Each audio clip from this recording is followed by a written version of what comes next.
बस घड़घड़ाती हुई रुकी। धूल उड़ी। रोहन उतरा, पीठ पर बैग लटकाए। उसकी गर्मी की छुट्टियां शुरू हो गई थीं, लेकिन इस बार उसका गांव अलग सा लग रहा था। हवा भारी थी, सन्नाटे से भरी। बच्चों के खेलने की सामान्य हंसी गायब थी। बस फुसफुसाहट बाकी थी, डर की फुसफुसाहट। रोहन अपनी दादी के छोटे से घर पहुंचा। लकड़ी के धुएं और मसालों की जानी पहचानी खुशबू आमतौर पर उसे सुकून देती थी। आज नहीं, आज परिचित भी परेशान करने वाला लग रहा था। उसकी दादी ने उसका स्वागत किया। उनकी आंखें एक ऐसी चिंता से भरी थीं जो वह समझ नहीं पा रहा था। इस साल कुछ अलग है नानी, रोहन ने धीमी आवाज में कहा। उसकी दादी ने बस सिर हिलाया। उसके होंठ एक पतली रेखा में दबे हुए थे। इस बार अंधेरा गहरा है रोहन, उसने फुसफुसाते हुए कहा। उसकी आवाज कर्कश थी। सूरज ढलने के बाद घर के अंदर रहना, अंधेरा सिर्फ रात नहीं लाता। उसकी बातों से उसकी रीढ़ में सिहरन दौड़ गई। उसका क्या मतलब था? रोहन ने बेचैनी को दूर किया। यह सिर्फ उसकी दादी का सामान्य अंधविश्वास था या था? सूरज क्षितिज के नीचे डूब गया। आसमान को नारंगी और बैंगनी रंगों से रंग दिया। रात रेंगती हुई आई, गांव को एक भयानक सन्नाटे में ढंक दिया। रोहन अपनी दादी के साथ बैठा खाना खा रहा था, लेकिन खाना उसके मुंह में राख जैसा लग रहा था। सन्नाटा केवल आग की चटकने और दीवार पर लगी पुरानी घड़ी की टिक टिक से ही टूट रहा था। आज रात बाहर कदम रखने की हिम्मत मत करना रोहन, उसकी दादी ने तेज आवाज में चेतावनी दी। एक पल के लिए भी नहीं। रोहन ने इसे हंसी में उड़ाने की कोशिश की। नानी, बस रात है, अंधेरे में इतना डरावना क्या है? तुम नहीं समझते, उसकी दादी ने जोर देकर कहा। उसकी आवाज कांप रही थी। यह अंधेरा अलग है, इसमें कुछ है, बुराई। उसकी बातें हवा में लटकी हुई थीं, भारी और अशुभ। रोहन उसके डर को दूर करना चाहता था, लेकिन उसकी आवाज में, उसकी आंखों में कुछ ने उसे रोक दिया। वह अपनी दादी के साथ बहस न करने से बेहतर जानता था जब वह ऐसी होती थी। उस रात बाद में रोहन जाग रहा था। सन्नाटा अजीब था। यह केवल दूर कुत्ते के रोने और उसकी खिड़की के बाहर पत्तों की सरसराहट से ही टूट रहा था। फिर उसने सुना एक हल्की सी आवाज, फुसफुसाहट जैसी, हवा में तैरती हुई। ऐसा लग रहा था कि यह गांव के किनारे जंगल से आ रही है। वह उठकर बैठ गया, सुनने के लिए दबाव डाला। फिर वही आवाज आई। इस बार यह स्पष्ट थी। एक आवाज, मधुर और आकर्षक, उसका नाम पुकार रही थी। रोहन, रोहन। इससे उसकी रीढ़ में ठंडक दौड़ गई। उसने खिड़की से बाहर झांका। जंगल चांदनी में अंधेरा और खतरनाक खड़ा था।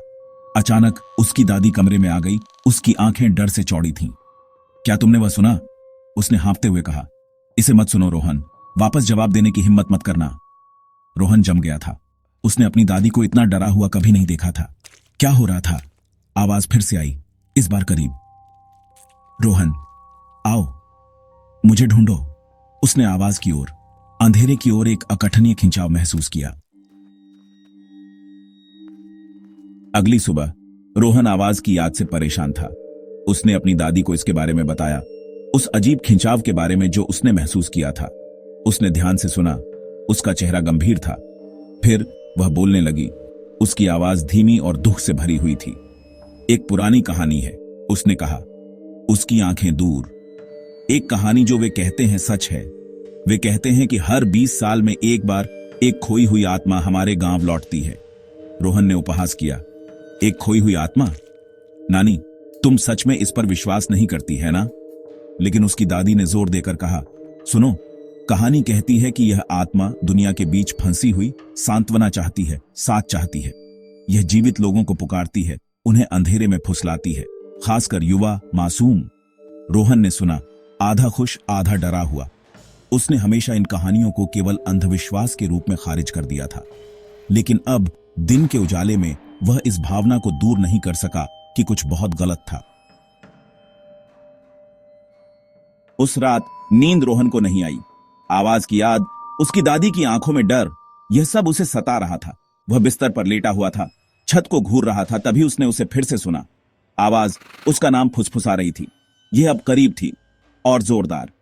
रोहन, आओ, मैं यहां हूं। उसने एक चुंबकीय खिंचाव महसूस किया, पहले से कहीं ज्यादा मजबूत। वह जानता था कि उसे नहीं करना चाहिए। वह जानता था कि उसकी दादी ने उसे चेतावनी दी थी, लेकिन वह बस विरोध नहीं कर सका।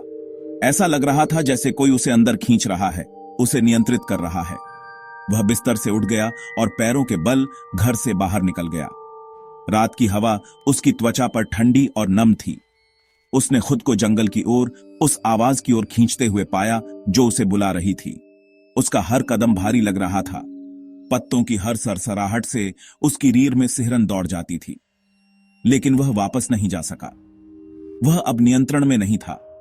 आवाज ही वह सब कुछ था जो वह सुन सकता था, जिसके बारे में वह सोच सकता था।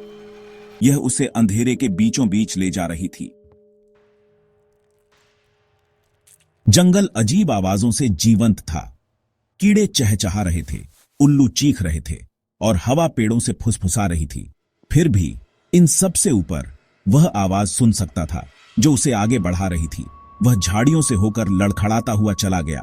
उसका दिल उसके सीने में धड़क रहा था। अनंत काल जैसा लगने के बाद वह एक छोटे से समाशोधन में पहुंचा। बीच में एक प्राचीन जीर्ण शीर्ण मंदिर खड़ा था। चांदनी ने उसकी ढाती दीवारों और ऊंचे आंगन को दिखाया। रोहन पर भय की भावना छा गई। यह जगह गलत लगी। जैसे ही वह मंदिर के पास पहुंचा, उसकी निगाह एक अजीब वस्तु पर पड़ी। टूटे हुए आसन पर एक चांदी का लॉकेट रखा था।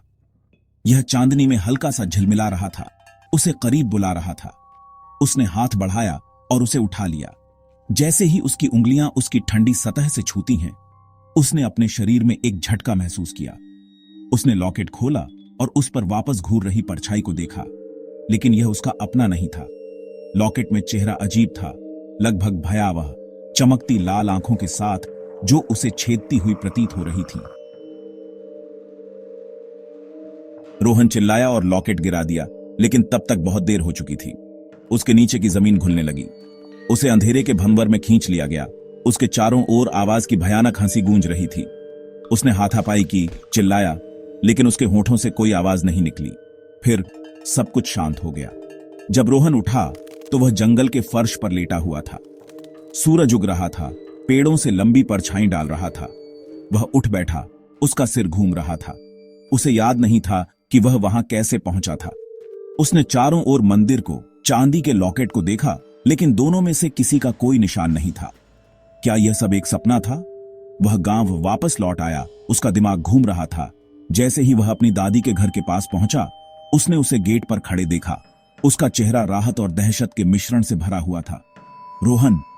वह रोई, उसकी ओर दौड़ी, लेकिन जैसे ही वह करीब आई, उसका चेहरा डर के मारे विकृत हो गया। तुम कौन हो? उसने फुसफुसाते हुए एक कदम पीछे हट लिया। रोहन ने उसकी ओर हाथ बढ़ाया, लेकिन वह ऐसे झिझकी जैसे जल गई हो। उसने अपने हाथों को नीचे देखा। वे अलग थे। उसकी त्वचा पीली और ठंडी थी। वह कुएं की ओर दौड़ा और अपने प्रतिबिंब को देखा। उसे घूर रहा चेहरा उसका अपना नहीं था। यह लॉकेट से चेहरा था, खोई हुई आत्मा का चेहरा।